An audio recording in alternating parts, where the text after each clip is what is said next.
Hello दोस्तों, next question है exercise 11.9। इसमें कह रहा है a brass wire 1.8 metre long at 20 degree Celsius is held taut with a little tension between the two rigid supports.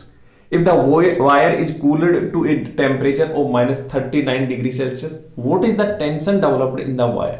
If it is diameter is 2 mm, coefficient of linear expansion of brass दे रखा है, Young's modulus of brass दे रखा है। Okay दोस्तों, कोई wire है, जैसे मान लो ये कोई वायर है ना, और वो कुछ रिजिड सपोर्ट,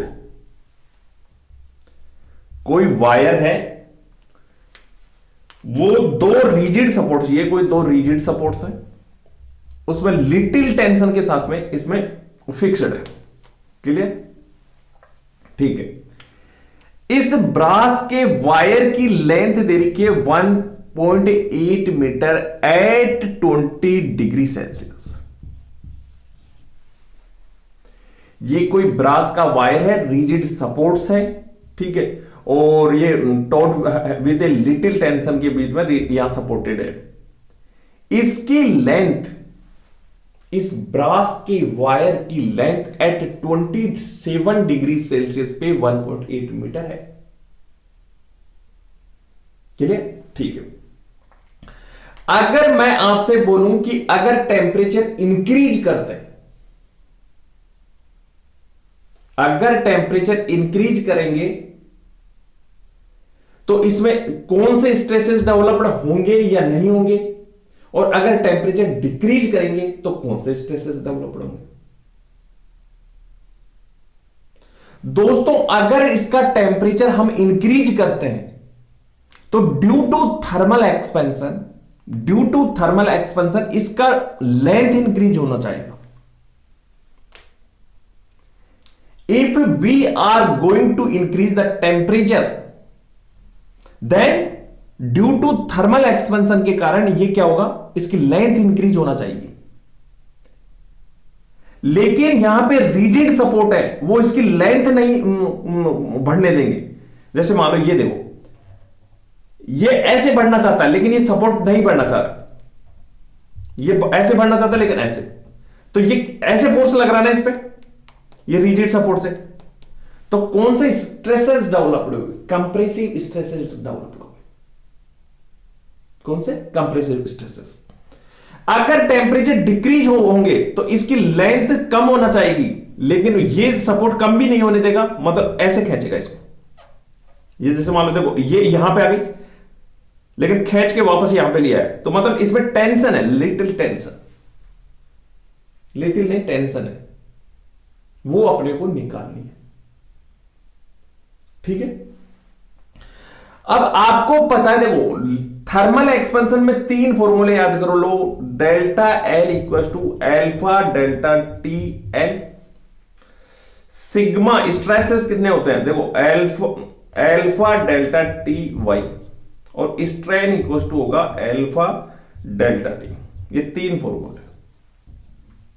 पहला फॉर्मूला तो आपको पता होगा कि कहां से आ गया, लेकिन दूसरे और तीसरे फॉर्मूले में बच्चे को कंफ्यूज कि सर ये कहां से आ गया। आपने मैकेनिकल प्रॉपर्टीज ऑफ सॉलिड वाला चैप्टर तो पढ़ लिया होगा। मैकेनिकल प्रॉपर्टीज ऑफ सॉलिड वाला चैप्टर अगर पढ़ लिया तो आपको वहां पे पता है कि Young's modulus of elasticity y equal to होता है स्ट्रेस अपॉन स्ट्रेन, और स्ट्रेन इक्वल टू होता है delta L upon L, change in length upon original length. अगर मैं यहां पे पुट करूंगा y equal to stress delta L upon L, तो ऊपर एल चला गया, very good. Stress equal to, stress ही चाहिए ना, स्ट्रेस इक्वल टू हो जाएगा, इसको इधर भेजो, देखो डेल्टा एल और y अपॉन एल। ठीक है, तो मैंने क्या निकाल दिया, एक मिनट रुको रुको रुको रुको रुको रुको, ये y Young's modulus stress strain हो गया, y इक्वल टू स्ट्रेस और इसको change length upon original length हो गया। ठीक है, तो एक मिनट रुको, तो डेल्टा एल इक्वल टू क्या हो गया, डेल्टा एल इक्वल टू हो गया स्ट्रेस एल अपॉन वाई। ठीक है, इसमें पुट करो दोनों के बराबर, तो डेल्टा एल की जगह मैंने alpha delta T L put कर दिया, स्ट्रेस एल अपॉन वाई, तो एल से एल कैंसिल, तो स्ट्रेस इक्वल टू आ गया alpha delta delta T into Y. ये डेल्टा टी कहां है, अल्फा डेल्टा टी आना चाहिए ना, एक मिनट रुको, डेल्टा एल, तो मैंने डेल्टा एल की जगह पुट किया ना, डेल्टा एल की जगह डेल्टा टी, डेल्टा एल की जगह मैंने ये पुट किया अल्फा डेल्टा टी एल, तो ये हो जाएगा अल्फा डेल्टा टी वाई। क्या ये दोनों बराबर है ना, और इसी तरह ये आ जाएगा, इसमें पुट कर लेना पहले वाले, समझ में आया। तो ये तीनों फॉर्मूले आप याद कर लेना। अब इसको टेंशन चाहिए, तो पहले तो स्ट्रेस निकालो, फिर स्ट्रेस का फॉर्मूला होता है फोर्स अपॉन एरिया। ठीक है, तो पहले स्ट्रेस निकालते हैं अपन। स्ट्रेस इक्वल टू अल्फा कितना दे रखा है 2 इंटू 10 टू पावर -5, और डेल्टा टी कितने टेम्परेचर हो रहा है -39।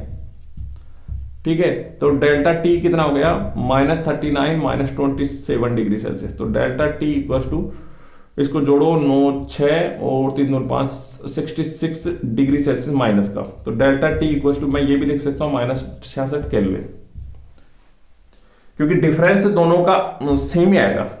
ठीक है, तो इसको पुट करूं मैं वैल्यू -66 केल्विन। ठीक है, केल्विन की जरूरत नहीं है, ऐसा यूनिट हो गया डेल्टा एल और वाई 0.91 इंटू 10 टू पावर 11। ठीक है, तो स्ट्रेस इक्वल टू आ जाएगा, इसको मल्टीप्लाई करो 2 9 2 18 1.82 इंटू 66 माइनस। ठीक है, और अब ये माइनस का मतलब है टेम्परेचर डिक्रीज हो रहा है, तो इस तरह का स्ट्रेसेस लगेंगे। ठीक है, एक मिनट को इंटू इसमें से ये गया तो ये बचा 10 टू पावर 6 है ना, और स्ट्रेस आएगा न्यूटन पर मीटर स्क्वायर। ठीक है, तो स्ट्रेस इक्वल टू, हाँ ये स्ट्रेस आ गया, अब इसको बाद में करेंगे, पहले अब इसमें फोर्स वाले में वो करो, फोर्स निकालना अपने को, तो फोर्स इक्वल टू हो गया स्ट्रेस इनटू एरिया, तो फोर्स इक्वल टू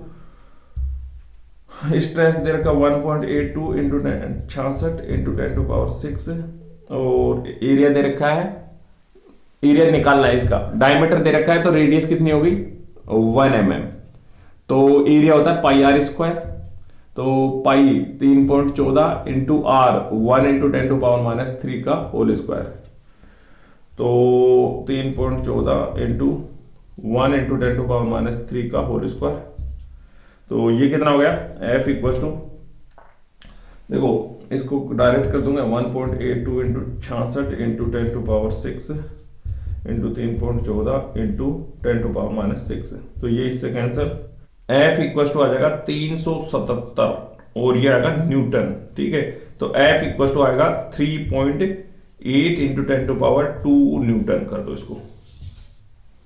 क्लियर? अब इसमें क्या है कि जो ये माइनस का साइन आ रहा है, ठीक है, तो माइनस क्या कर रहा है, इसमें जैसे लेंथ डिक्रीज हो रही है। ठीक है, अब लेंथ डिक्रीज हो गया, वापस ये यहां पे लाने के लिए ऐसे फोर्स ऐसे लगेगा ना, टेंशन, समझ में आ गया? तो यहां पे कितना टेंशन लग रही है 3.8 इंटू 10 टू पावर 2 न्यूटन। ठीक है।